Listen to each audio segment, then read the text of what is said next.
Hey everybody, welcome to SOFcast. I'm Mike Lundstrom, your host, with my co-host. Hey, I'm Master Gunnery Sergeant Chance Stanley.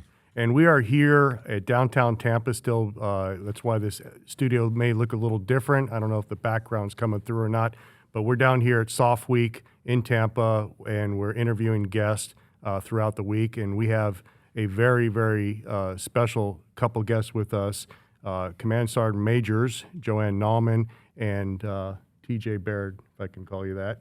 And it's really exciting to have both of you here because this is a married couple serving at the highest level in our service. How are you guys doing today? Doing well, thanks. Great, Mike. It's great to be here. Yeah, look at you smiling. We got some good questions for you. So I mean, we actually get to spend the day together, so it's a good day. Yeah, which is an odd occurrence I'm taking. It is. So what I didn't do is get into your bios a little bit because that would take very long because they're very distinguished. But if you guys could each, just give the audience a synopsis of your career a little bit, where you serve now, and then we'll get to the next questions because I'm dying to open this can.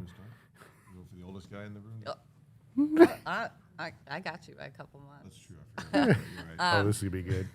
So I came into the Army in 1996, and this was a 4-year deal. I think that's probably what most people tell you, right, who've been around for 27 years into a 4-year enlistment. Came in as an Arabic linguist, wanted to learn Arabic and then serve in the Foreign Service.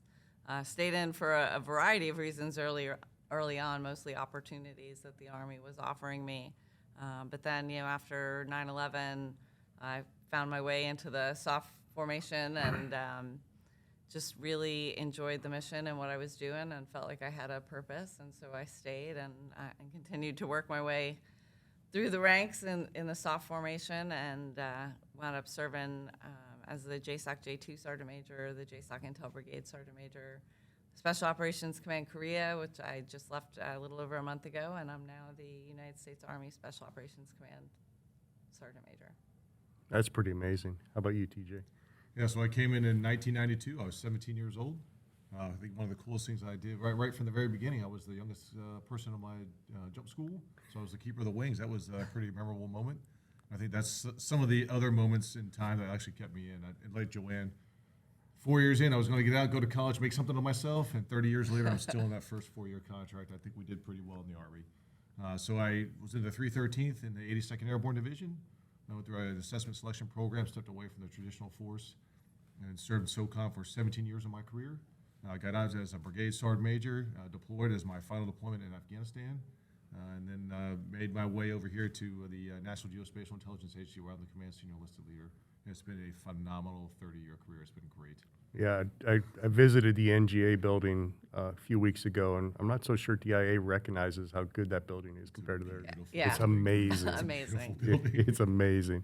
Hey, real quick then, if either one of you would just talk a little bit about how long you've been married, a little bit about you guys and how you met. We met in 2003, I guess, when I first came. So we served in the same unit. So we met in 2003. 5 years later, we started dating. Almost 6 years later, I guess. Early 2009, and then got married in 2012. So we met through work. As a lot of us do. I met my wife through work as well. Yeah. You're just so busy, and we were deploying so much in that time. And you think about it, I'm an Arabic linguist. I got to the unit in 2003, right as Iraq was kicking off. Mm-hmm. So, I mean, you're just right around so post 9/11 Iraq, and gets busy. Oh, yeah. And then meeting her, and then for those years prior to us starting dating, it was hit or miss on our relationship. And we like each other, not like each other, two alpha soldiers. Hey, I'm in charge of this mission, you're in charge of that mission, and button heads the whole time. And this is probably about 6 years later, as we're going to say, the person wanted to start dating and maybe get her to try to get married together. Yeah, knowing what I know, two alphas is putting it mildly, right? We managed to make it work. Yeah, that's great. So if you would, Joe, tell us a little bit about your current assignment right now. You just got into USASOC. Yeah, I'm right now 11 days in. So, it's all still, drinking from the fire hose and and run around 1,000,000 miles a minute, but I look at it as, first of all, somewhere I never thought I'd find myself, as a young specialist coming into the Army, now having responsibility for almost 36,000 people who are spread out in over 80 countries around the world. But I do it because of that, right? Because I have the ability. I loved being an operator. It's great to be forward and doing your mission and getting bad guys, who want to do our country harm. But as an operator, you can do what one person can do. As a sergeant major, I can impact 36,000 people. And so, the ability to do that, and especially right now, we're at another major inflection point, right? When I came into the Army, it was still a lot of Cold War doctrine pre-9/11. 9/11 completely changed the force, completely changed the mission. Now the National Defense Strategy is completely changing our mission again and the way that we look at the world and the things that we have to do. So what an exciting time to be able to lead a formation like USASOC. Yeah, that's pretty amazing. Just there are two things, and I just unpack a little bit for the audience. So USASOC is the 900-pound gorilla, if you will, for USASOCOM. It's where it houses almost half the force. All of our Army SOF professionals, and she's leading that formation from the senior enlisted leader perspective. And the other part you mentioned about operator, and for those who don't know Jo, she has combat arms and training as well as experience in that area. And I don't know what you're comfortable talking about, but if you would just talk about that latter piece a little bit. So I was at the 101st. That was my first assignment coming out of AIT. And I was doing well there. I enjoyed it. Summer of 2001, so pre-9/11, I was at about 3.5 years at the 101st, and I was enjoying what we were doing, but I mean, we played War in the Woods, right? And that's what everybody did, because there wasn't a whole lot of deployments. There was a little bit of, like Kosovo.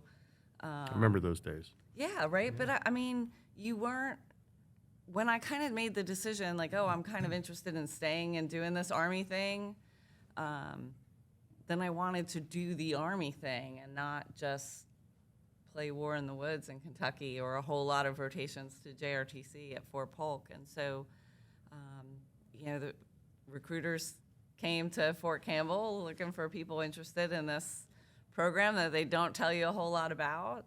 But I knew some folks from my company who had gone, a year prior. And so I went, to just check it out and see what it was about. Put my packet in August of 2001. And so, obviously the world changed less than a month later.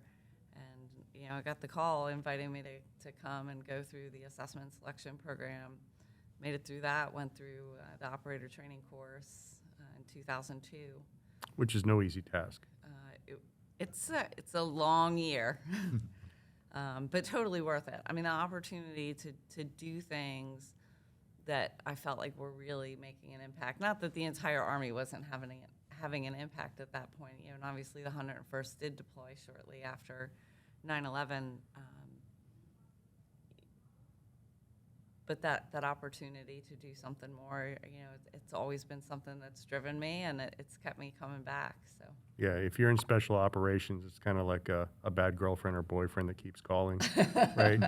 Eventually, you keep picking up the phone. You keep picking up the phone, right? So, all right, let's just jump back over to TJ. Tell us a little bit about your your current command right now, where you're serving. So he's a special operation or SOF professional now that's serving outside of SOF, as you said before. And then tell us a little bit about that, and we'll kind of go to the same line here as well as we did with our. Yeah, sure. So I really enjoy the job at the National Geospatial-Intelligence Agency. So I'll just go with NGA, and 15,000 people. We're globally supporting the war fighters, and I travel around the world quite a bit, and an opportunity to see a lot of our teammates. And we have a civilian-heavy organization. We have a very low percentage of military service members that actually are in NGA. The greater population is our civilians and our contractors. And I will tell you, every day is something new. What our men and women do for the warfighters, policymakers, and our first responders around the world is amazing. And I love coming to work every day, listening to what our teammates are doing, actually learning what they're doing, especially on the technical side of the house. And then at the end of the day, it's them supporting the men and women that are forward and actually doing the job. It is what I like to do, what I like to see our teammates do. And then what we talk about it quite a bit is when I'm talking to my teammates is the impact they have on the ground. Because a lot of times it's a 9-to-5 job for a lot of our teammates at NGA, and sometimes they don't really realize the impact they have every day for those men and women forward. Yeah. So what I like about your command is I think just about everywhere in our formation, you guys touch it. Yes. Yeah, like any piece of equipment or people that are trying to get from one point to the other or trying to understand what's in the environment comes back to your command Yes. in one way or the other, which is incredible. So you also served, and as you can see, like Joe, have a ton of badges on, right? So tell us a little bit about Lots of flair. lots of flair. Yeah, lots of got flair. got Thank you. flair. Yeah. So in 1999, there's some memorable moments again in my life. A friend of mine called, said, "Hey, are you comfortable giving your information to some people I know?" I said, "Sure. What's it for?" He's like, "Do you trust me?" I said implicitly. He's like, "Okay, don't worry about it." And then a few months later, I'm at lunch with another friend of mine, and who has a friend. There's a lot of friends of friends going on here. And we get back from lunch, and a few hours later comes by and says, "Hey, man, great job at lunch today." And I said, "I don't understand what you're talking about." He's like, "Don't worry, you did fine." Okay. So a few months later, I get a phone call. "Hey, will you come and visit us? We're here in the Fort Bragg area." I said, "Yeah, sure. What do you do?" He's like, "Don't worry about it. Just come and visit us." And again, it's a lot of I would say confusion, but not sure what's really going on. Show up and hand me a packet. Hey, like fill this out in 2 weeks so we can get you out to the assessment selection. Did that. That was enjoyable. That was a lot of fun. And then spent a year at the training course.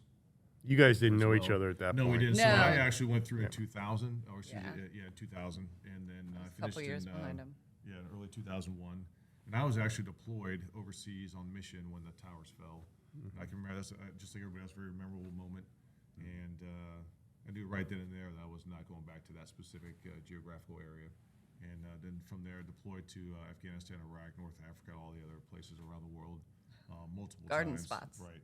They never seen any of the great stuff. So multiple times, and through that time is again being a lot of it was on the ground, a lot of it in combat situations, combat operations, and met a lot of my best friends on there because just like everything else, combat will bring the team together, and you will form a lasting relationship based on the experiences that we've had on the ground. It was and we still talk to each other today. So it was an amazing opportunity, and right now for me is to give back to the community because I am outside the community now. Is recognizing talent that's not in SOF right now and trying to steer people into the SOF community because there are a lot of folks outside of SOF who are really good at what they do. And the great thing about the SOCOM community is we recruit those individuals, we assess them, we select them, we bring them in so that the SOF community continues to have fresh ideas, continues to innovate, and continue to have the best people inside the community. And so being outside the community does help out quite, allows me to give that opportunity to see a larger population to try to get them vectored into the community here. Yeah, and I'm sure that talent comes out here as well. Like we like people to go in and out of SOF, Yes. right? Because we can't be an echo chamber for ourselves, right? Prime example right And there. most SOF operations require non-SOF support, right? So we can just plug the SOF truths while we're at it. Yeah. So one thing I wanted to ask, both of you have mentioned just so far in the time that we've had together. One thing is, you both started off. You didn't see necessarily the auspicious careers that you've both had, and you've been within the SOF community in various touch points throughout your careers. So if you could, is there something that sticks out in your mind, an inflection point in your life where you knew or you started to feel like, I think I could do this as a career. I could make military service as a career. And the second part of that question is, what is it that attracts you back to the SOF formation that makes it so near and dear to your heart that you want to be a part of it and continue to give back to that community? I think early part of my time when I was actually in the 82nd is the constant training and the constant testing of oneself to be better, and then I actually found called a service when I was in the 82nd, and that's actually why I re-enlisted the first time.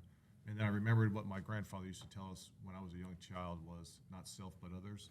And that didn't resonate until I actually got to the 313th and when I got to the 82nd and really started serving. And then when we had a hurricane come through and we were actually in the community cutting down tree branches, removing yard waste, whatever it was we were doing, although not a military operation, the service encompassed our Service to civilian community. teammates, service to the community. And that that literally hit me right in the face. I'm like, oh my gosh, this is what I want to continue to do in my military career.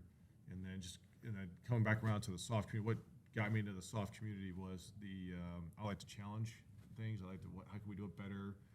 I like to test myself. I like to test others. I like to keep pushing beyond what we think is our own limits. And that's generally an internal thing for us. And we set that obstacle in our own path. And how do we clear that obstacle to get to excel at everything we want to do? And so that soft gave us that opportunity. And it continues to give us the opportunity to do that. Not just us here, not just people in this room, but just everybody inside the community. It gives us the opportunity to push past what we think is our own limit, get past that, and have a quick tactical pause. Say, oh my gosh, I can't believe I already told myself that this is the limit that I could have reached. And now that's not just the ceiling, it's not just the sky. There are no limits to what we can do. So as long as we put our minds to it, we can do it. That's awesome. Yeah, CSM I will say, member? I mean, mine is not nearly so altruistic. No, in all honesty, I mean, I decided SOF was a career when I hit 10 years, and I was like, well, in for a penny, in for a pound, right? Yeah, I'm getting I'm my over the hump. 20-year retirement at this point. And that's kind of where I was, right? Like, I was at 10 years. I was doing something I love to do, and I was like, well, I'm going to do it for 20 at this point. But it wasn't like man, this is like, I feel this in my soul or anything deep. And, I think there was 2 inflection points for me after that, because obviously I'm 27 now, so A little bit more than 20. Yeah. 20 It didn't came happen. and went. And I think those 2 things are on opposite ends of the spectrum. The first is that things at 16 years in, things kind of fell apart for me. All the stress of the constant deployments and all of that caused some pretty bad insomnia and health problems. And so I was really like at that point, like, man, I'm done at 20 because I'm at 16. I'm going to limp through these last 4. And I actually made a conscious decision to do things to make my life better, right? So that I wasn't just limping through the next 4 years, but then I have like the whole rest of my life that's all messed up because of what I've done to my body and my health. And so made some decisions to do things to help make my life better and found that it actually made me a better performer. And I would argue that actually kind of the wheels coming off is what gave me the skills I needed to continue to perform at the level that I'm at now. And then the second thing was my first staff job. And so you go into a staff job from being an operator and you're like, well, this sucks. Yes. Right? Yeah, Oh my right? Like God. I've been out on the road, I've been traveling, I've been deploying, I've been doing the thing. And now I'm going into an office. How do I get back to the every team? day. The company. Yeah. Right? And so you have to flip a switch is what you have to do, right? Because at some point you realize, like, I'm not ever actually going back, right? Like, I've promoted myself out of doing... To the desk operator. My mouse and keyboard or my So my how do you find a way to make that as worthwhile as deploying was? And that's when I realized that I could have more impact, right? That on the staff, I could do all of the things for the people forward that I wish someone had done for me. That I could just take care of those things instead of making people forward fight for those things, right? And I could have so much more impact. I could take what I wanted and what I could do, and I could spread that across multiple people, right? And as you continue to move up, in staff or command level positions, that influence just gets even bigger. And I have actually found, I love being an operator, don't get me wrong, but I have found far more satisfaction in being a sergeant major than I ever found in being an operator, and And I tell people, like, I'll keep going as long as I wake up every morning and I get to come to work, not I have to come to work. Yeah. That's amazing that you bring that up, because you found a way to transition, in your job responsibilities, but still find a sense of fulfillment that would drive you, fill you with that passion that you continue to get out of bed and want to go after it every day. And I think a lot of our folks, that are sort of getting towards the end of their career are searching for that sometimes. Yeah. But once they take the uniform off, there's that transition period where their identity was in that uniform or that job. Now they have to find a new identity, a way to serve or find purposeful, meaningful employment, and it's a challenge. So it's just interesting to hear how you were able to make that transition, although, while still in uniform, because it's easy to get sidelined and burned out. And like you said, maybe just limp through those last few years and call it a career, right? But you guys have continued to serve well beyond 20. It's that I think after 20 years, the decision is all yours, because at that point, you start working for a third less pay, half less pay, even though you're getting your full pay, but the retirement at the end of it, right? So then it really becomes about service. Yeah. Right. So how about you as well? For service in general? Yeah, or- for paying it forward. So same thing. So when I actually came out to be a brigade sergeant major, and we were deployed, and I found myself in my office one day going, man, this is, I've been to Afghanistan, I don't know. you're becoming a desk operator at Right, this so point. this is probably my 13th or 14th time in the country. And this time I find myself in Bagram, which I never found myself in Bagram, generally I'm just out doing stuff with the teams and everything. And so I was like, oh, you know what I'm going to do? I'm not going to be in my office anymore. I'm going to go out and live vicariously through my soldiers. And so not only was it great to live vicariously through them, because it's phenomenal stories. Battlefield tour. Right. And same thing with JoAnn is you hear them and you ask, hey, what can I do to help? And now, again, it's not self, but others. And so you're trying to help those young individuals meet their mission demands as well. Those young officers, those young non-commissioned officers, our young soldiers, meet their mission requirements. And how can I do that as a sergeant major at the brigade level? Not just from the brigade, but other entities that we touch and we actually engage with to support the greater operations in and around Afghanistan. So that's helped me out quite a bit. I do the same thing here at NGA as well. Is I do travel around quite a bit. And how do we ensure that our teammates at NGA have what they need to support their missions and to support the folks that they're engaging with every day? Yeah, it's awesome. And I'll tell you, outside of SOF is great. It's got a lot of senior wisdom. You go out of SOF, it's a lot. I saw my first private walking into my brigade. I said, hey man, we're gonna have to take a picture because this is like the first time I've seen an E2 in years. And he was shocked. I'm like, nah, we're gonna have to get a picture because I've never seen an E2 before. Go down the team room, it's a petting zoo all of a sudden, right? It was amazing. But the youthful energy and the ideas that these young soldiers have to make things to get to the end state is, you just sit down and listen to what they want to do. You're like, oh my God, this is amazing. The generation coming in now is absolutely incredible. Yeah, and so they that are. youthful They're so energy smart. Yeah. is, we need to continue to get that into our community here, into this community, because this is what's going to progress us forward and allow us to innovate even faster and better. Because they've got all these great ideas. They have all that youthful energy. Wisdom is great. The seasoned and mature operators and enablers and everybody else that goes along with our SOF community is fantastic. We've got to have that infusion of the new blood in there to drive that energy forward. And I saw that quite a bit as a brigade sergeant major, especially when I was deployed for the year with the team. Yeah, I think that's the key takeaway from both of you, is that those who are in that position about to leave the team room and go become desk operators, you can serve more people in a leadership role from behind that desk and out in front of that desk, as both of you highlighted, to do a tremendous amount of good for your formations. And that's what leading is all about, really, is that now you get to that position, you're now the servant to the formation. And you guys both highlighted it very well. I do want to transition a little bit into probably a more interesting, no, I say more entertaining. Let's go more entertaining right. topic, because I know our audience is like, okay, these two have been married for a while. How the heck do you do it? And there's probably some comedy moments here we're gonna have. So let's get after that. Like, Yeah. So, I mean, we've been married. It'll be 11 years this summer. We were stationed together from 2012. We got married. The first time we really were geographically separated was 18. Yeah, I think 16 when you went down initially for the I first mean, like 8 months. right. We've had a couple of times where like one of us is on orders and moves slightly before the other one, but we were both on orders to the same place. So, but I mean, even with deployments and stuff, Like 17, because here's what happened.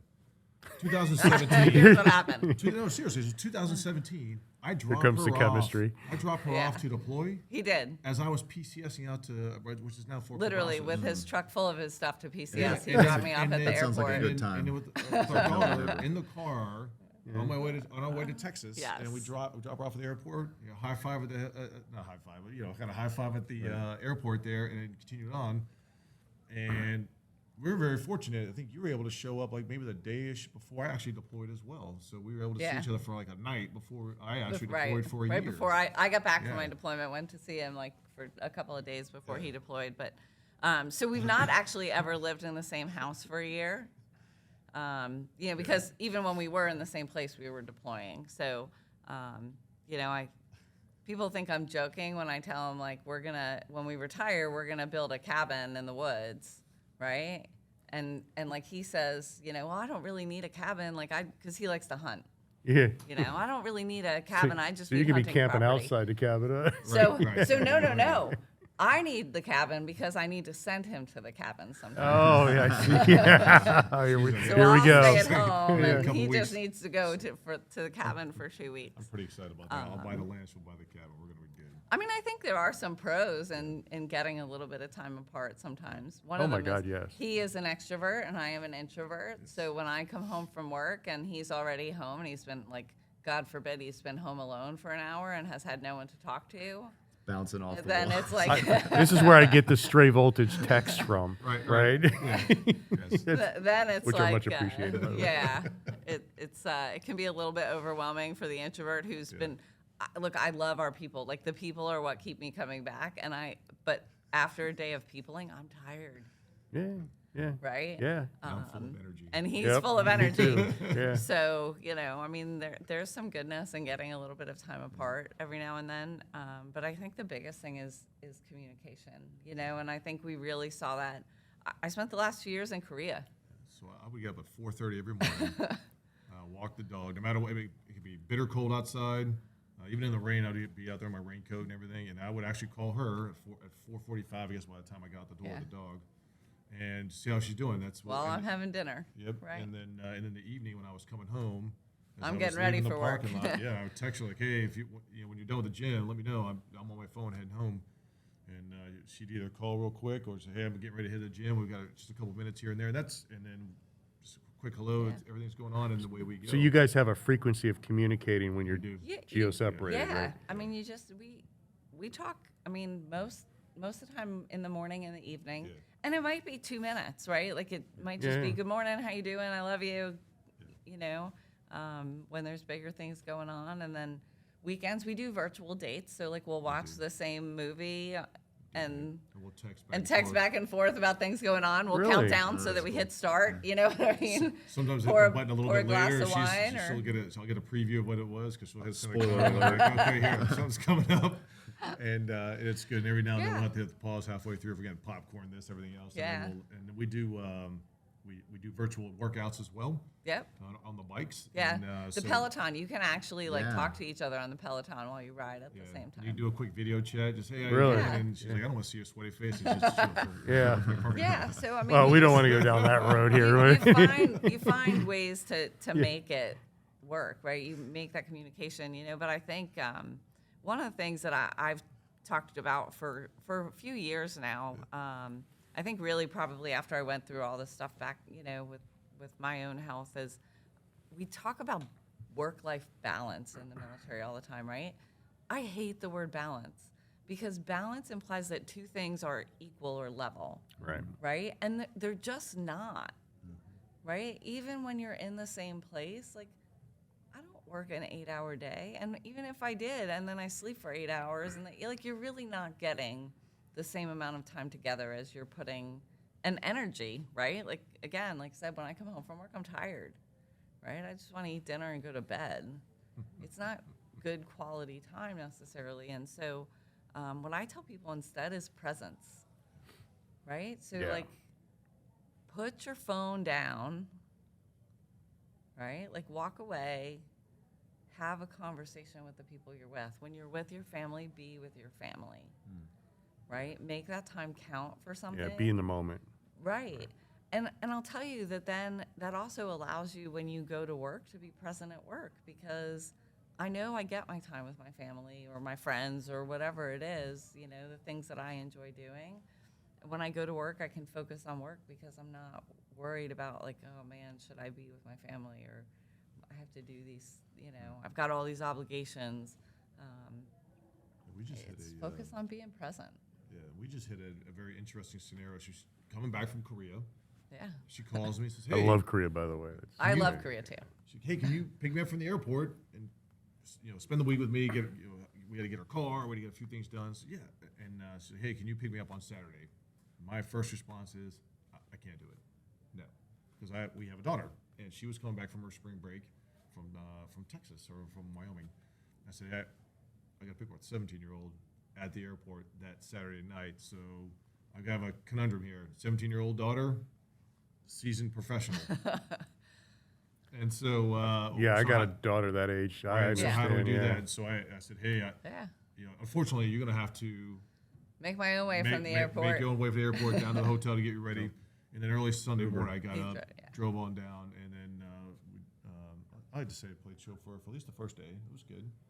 Yeah. When you come from Korea, you don't have a car. So drove You've got around, two suitcases that you traveled and, with, right? And so we tell people it kind of goes into her thing is this presence thing, like, hey, that is the challenge that we have right now is how do we juggle what we've got going on professionally and personally? And on this one, it was the personal side of the house is, Yep. okay, we've got some other things going on in each other's lives. And when we talk about the communication piece is be each other's cheerleaders, be supportive of each other on everything that we're doing. And then understanding that there are times when, she's frustrated with whatever's going on. Generally it's me. She's frustrated with me for whatever I've done. But I feel like I'm in that doghouse sometimes, right? and I'll ask her, hey, do you need your husband right now? Or do you need the sergeant major to help, as two sergeant majors trying to solve a problem? Or do you just need to be in listening mode as a husband to say, okay. That's so the one right there. I've actually Listen, just actually had listen. to learn that. But Like, hey, that what do is you a need? conversation Yeah. that we had to have early in our Yeah. marriage, right? Because, when you do the same thing, you're both military. And I mean, when we got married, he was already a sergeant major. I was Yeah. a master sergeant, and so it's like, sometimes you just want to complain. Like, I just need to say all the things that I'm frustrated about at work, and I need you to not fix them. I know how to fix them. I can take care of that. It's tough for an extrovert. I'm not fixing right now. I'm very hard. complaining, right? And so I ask. So who do you he need has right learned now? to I do. I ask. say, who do you need right now? As we start these conversations, I say, who do you need right now? Do you need me, the husband, or do you need me, the sergeant major? And she does the same thing. As I get obviously get frustrated with whatever's going on in life and work and everything. And she'll ask me, hey, what do you need? Do you need your wife right now, or do you need a sergeant major to help solve a problem that you're trying to get through? And that's actually curbed a lot of additional arguments. We're like, I only needed this one, so I didn't need you to help solve a problem. Yeah. And so that's one of the things we do like to tell people is, especially our dual working professionals, right? Because we have a lot of working professionals there that are either dual military, some of our dual civilians, right, for the GS side or contractors, and everything else, or one of our military service members with their civilian spouse that is also working. And so we tell people, like, hey, maybe one of the things you want to do is, hey, what do you need today? Do you need a professional, or do you need your spouse? And then that's actually helped us out quite a bit. It's gotten us out of it got me out of some jams. I can tell you that. So yeah. I think TJ hit on another point about being cheerleaders, right? And I think that's important too. When I was a brigade CSM, right, and I got the phone call saying, "Hey, we're going to nominate you for SOC Corps. You're going to be on the SOC Corps slate." My first reaction was, I'm an Arabic linguist, right? Yeah. I have been all over the Middle East. I've been all over Africa. Done a couple of things in Europe even, right? But I'm like, so I know where Korea is on the map. Yeah, Hangul is not in your wheelhouse, right? Yeah. So that was kind of my first reaction, right? But the second reaction is like, this is on the other side of the world, right? Like, I mean, we were already geographically separated at that point. I was at Fort Bragg and he was at Fort Eustis at the time. So not too far, right? Like a 3.5-hour drive. You can do weekends, certainly 4-day weekends. Now I'm like, Korea. And when I called him to say, hey, I'm competing for SOC Corps, he wasn't like, oh man, you're gonna be on the other side of the world. He was like, that's awesome, right? You get to compete to be a TSOC CSM. You know what I mean? And it is that ability to support each other's careers as well, regardless of where they wind up taking us. That's a big ask, just for our audience to understand. So when you go to a significant leadership position in Korea, it's a 2-year. It's a 2-year. Two-year tour. It's not a 1 year, right? And so this is not just, hey, what do you think about this? This is a huge opportunity to serve at the nominative level for an E9. It's incredibly prestigious and honorable to do, and you did it, and then you trying to, sell it. Were you at the nom level already when this happened? I was, yep. So this is my second nominative job. Well, the one I was in previously was my second nominative job. And when she called, she's like, hey, I'm on the slate for Korea. What do you think? I said, fantastic. Yeah, congrats. Yeah, Right? that is amazing. Yeah, and I think right at the top, I said, you'll get it. You'll get it. You're the best athlete on the field. So I was very excited. And then when she got the job, very excited. I was whooping and hollering at home, and my daughter comes running out of her room like, "What's going on, Dad?" I'm like, so it was amazing. It was amazing. So I don't want to dominate the questions too much, but so just for our audience, I know there's audiences in our audience that there are couples like you, and you come and go and you get together. I know when I deployed away from my spouse, it took me at least a week to get acclimated back in the routines. This is the friction point. Yes. And for some people, and it's like, who's doing the dishes? No, it's like I had all that taken care of, and then you showed up, and now my routine's disrupted. So talk a little, both of you, we're please. going to have to figure out which furniture we keep. Yeah. Right? Because we've got households. 2 full houses. And I mean, some of it we've kind of already figured out, like, which one of us has like the stuff that's the permanent stuff and the other has the temporary stuff. But I mean, that's definitely true. And I think that actually has been a bigger learning curve for me, I think, than TJ. I'm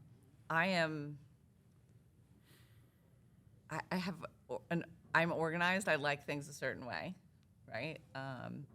I get that. He does not. I get that. He doesn't fold the towels right, and he doesn't care which way the toilet paper goes on the toilet paper holder. All right, we got to it. Which We is- got right down into it. There it is. It is. You want to answer that? I'm just You want to saying, respond? You It's can fold a over. lot of different ways, and the paper comes It's off over. whether it's over It's or under. over. It's More than still one way to coming off skin the a roll. cat. Yeah. Oh my God, this is gold. Yeah. And It is. I think like, the great thing is that- early on, I would seriously like. I mean, I still fix it. Don't get me wrong. But early on, I was like, you did it wrong. Sometimes my 12-year-old brain goes, Right. "This is going to be a good one." Yeah, it is. Isn't it? You can't help yourself, right? Right. Yeah. And then I think was it last week, 2 weeks ago, I was down for TDY, and then for her change of responsibility, but at TDY at Fort Bragg. Then I had to kick off again that day, and I go to the kitchen, and I'm pulling open drawers and looking for. She's like, "What are you looking for?" I'm like, "Glasses." Oh no, they're over here. And it's the same thing when she comes up to the house in Virginia. Is she'll start to open up everything up. I'm like, "Hey, what are you looking for?" She's like, "Oh, I'm looking for the glasses. Oh, they're over here." She's like, "I would have never put them there." I said, "Well." I said, when we get back together, you can put this kitchen, however you can put things however you want it. It's immaterial to me. I'm low key like that. But you're right though. When getting back together that's the challenge. That's actually been the hardest thing for us is the routine. Is because once you get into that routine for a long time and it's by yourself, even though we do communicate quite a bit, a lot of it is electronically. But when you're actually physically in that space together, where is everything at?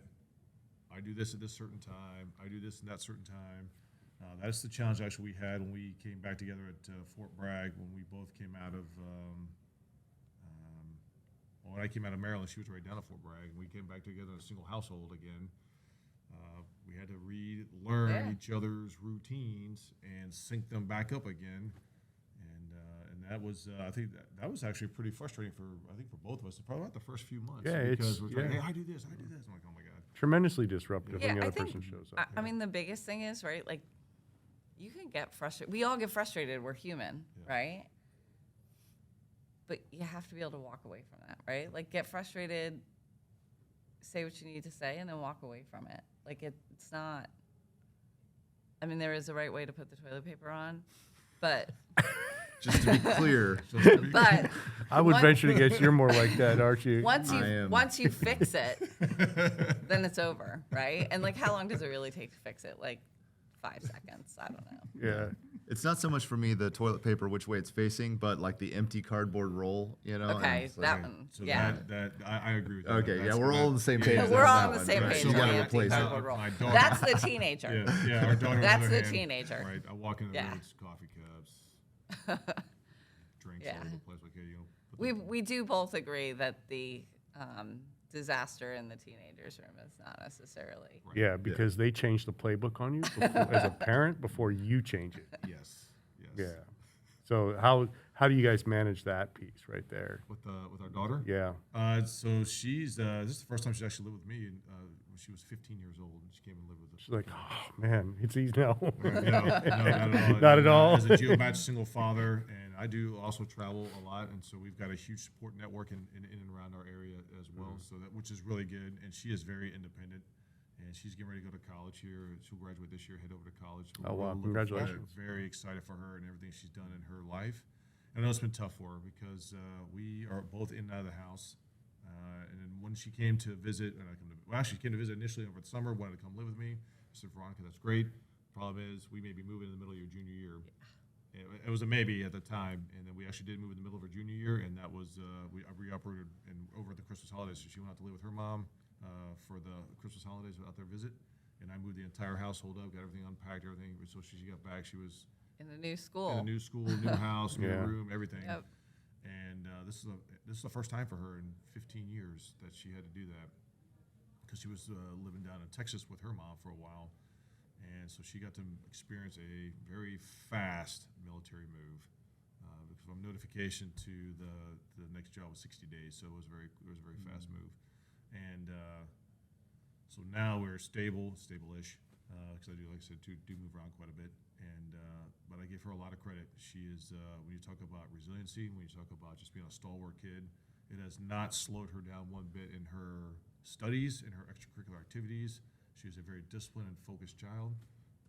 But like her dad, which I give her a lot of credit for, she challenges the system, and I actually appreciate that. Frustrating sometimes, but when I sit, it is right. But when I sit back and rewind everything that she's asked me and say, why are we doing this? Why are we doing that? I think, oh, man, she's going to lead an organization sometime where she's going to innovate she's going to innovate something or a lot of some things, because she's always unafraid to ask the question is, why are we doing it this way? And hey, I think there might be a better way of doing it. And I'm very happy to hear her do that and actually challenge me on some things that we do at the house and some things we do just in life. Look at the role models. I mean, that's not an accident, right?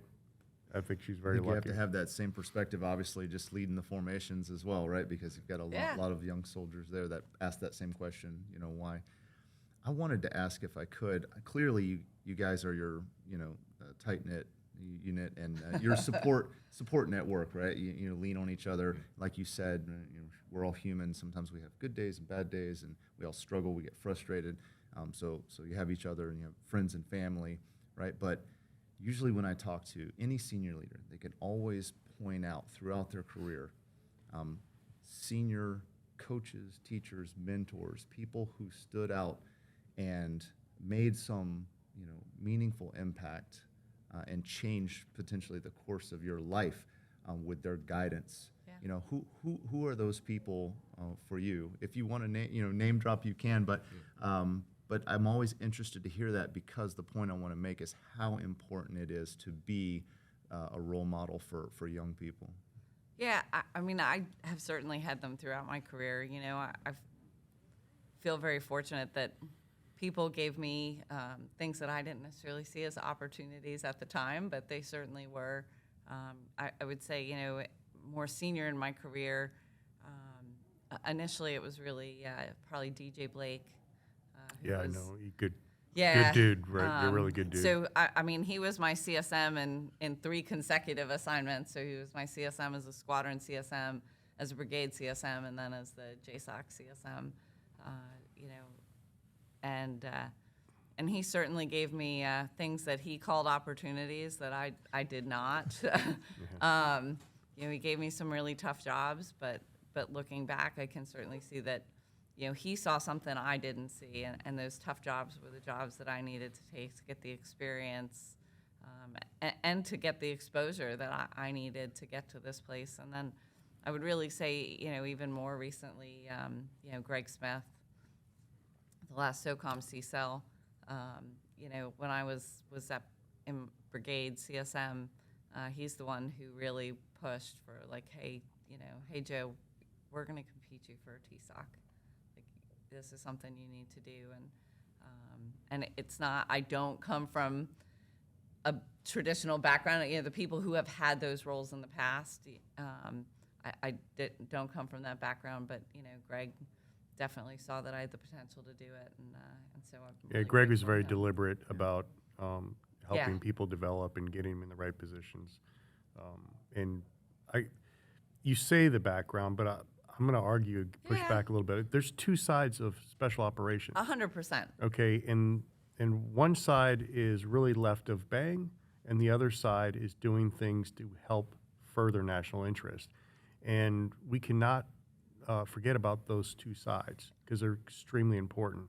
And unfortunately, a lot of the folks in your side of the community don't get highlighted for obvious reasons. So I think it's very appropriate you're in a leadership role, and I think it's very appropriate that you're doing what you're doing. Yeah, no, I You've mean, you've earned it. 100%. You know, it was just at the time it was not, you know, kind of traditionally what, because we had been Yeah, in a conflict for 20 years. Yeah. Right, you know, and so that was the part of the organization that was front and center. You know, I think to your point, particularly right now, as we do look at, you know, different NDS priorities, you know, and competition, right? Ideally, we don't get to conflict. That, you know, that my experience is phenomenal right now as I look at these problems and am able to see them through the lens of what I've done in my career. Yeah, both of you equally, actually. So, yeah. Yeah. Never underestimate the power that you have as a senior leader just by putting trust and confidence in the people below you, and how empowering that is. CSM Baird, how about you? Who are the mentors in your life that have helped shape your career? So I have 3, 2 when I was a young soldier and 1 as a senior non-commissioned officer. So my friend of mine, Joe Patton, he's retired sergeant major now, but at the time he was a staff sergeant. I was a young private. And everything I want to do in my career is what I've done in my career is actually based off of his tutelage. He was a very stalwart individual, knew his job, and was a phenomenal leader, or I guess it still is a phenomenal leader, but at his time in the military, he shaped that young team into the best team inside of our company, inside of our battalion, and I will never forget all the things that he did for us from a professional standpoint, and for allowing us to ensure that even our personal lives were taken care of, so we can focus on what we're getting paid to do, which is fight and win our nation's wars.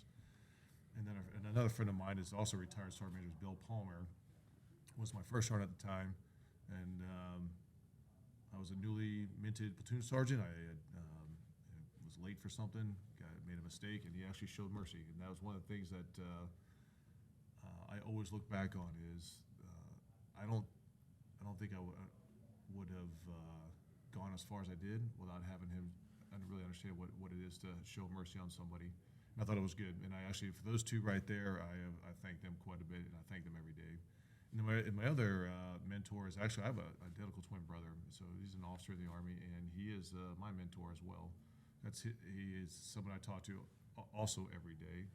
And I ask him a lot of questions. One is because I've known him longer than anybody else in my life, literally 9 months prior to everybody else. And he is my mentor, and we talk quite a bit together and bounce off leadership ideas, personal things, whatever it is that we have to that we go through in life. And he has been a huge champion for me as well. And so those 3 right there, I will always remember. Obviously, for my brother, and then my 2 teammates, Joe Patton and Bill Plummer. That's pretty amazing.